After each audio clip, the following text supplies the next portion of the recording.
thing in this. Thank you. To be added in the Shri Dharmendra Yadav ji.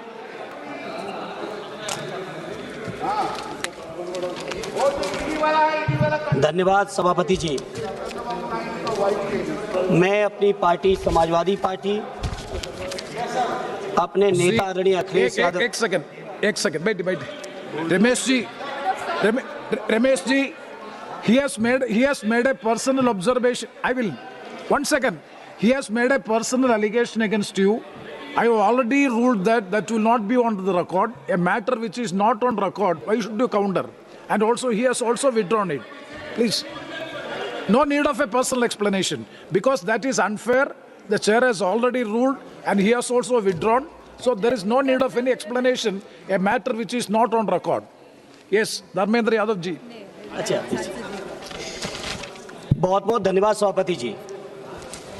सभापति जी, आज सदन में अचानक ही आया आंध्र प्रदेश पुनर्गठन संशोधन विधेयक 2026।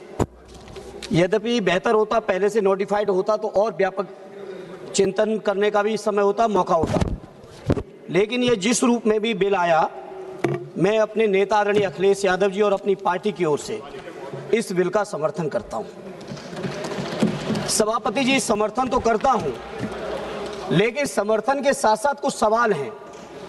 हमारी पार्टी का सवाल है आंध्रा के साथियों से, विशेषकर टीडीपी और एनडीए के लोग जो सत्ता चला रहे हैं या जिन्होंने विधानसभा से प्रस्ताव पारित किया है।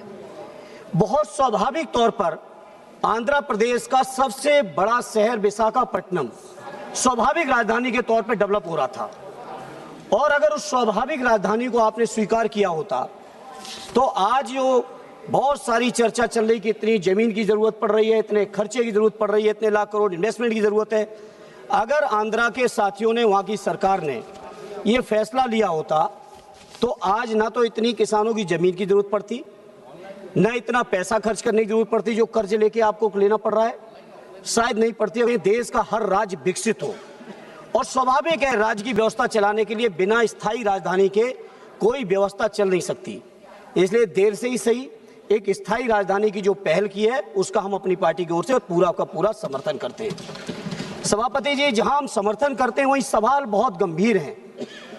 जैसा कि टीडीपी के साथियों ने भी कहा, बीजेपी की तरफ से भी सीएम रमेश जी ने कहा कि इतने किसानों ने अपनी जमीन दे दी, किसानों ने जमीन दी, ये किसानों का बड़प्पन है, लेकिन जमीन लेने से पहले सरकार को ये सोचना चाहिए कि जो 2013 का भूमि अधिग्रहण बिल अधिनियम पास हुआ इसी सदन से, क्या 4 गुना मुआवजा आपने किसानों को दिया है? क्या उसके साथ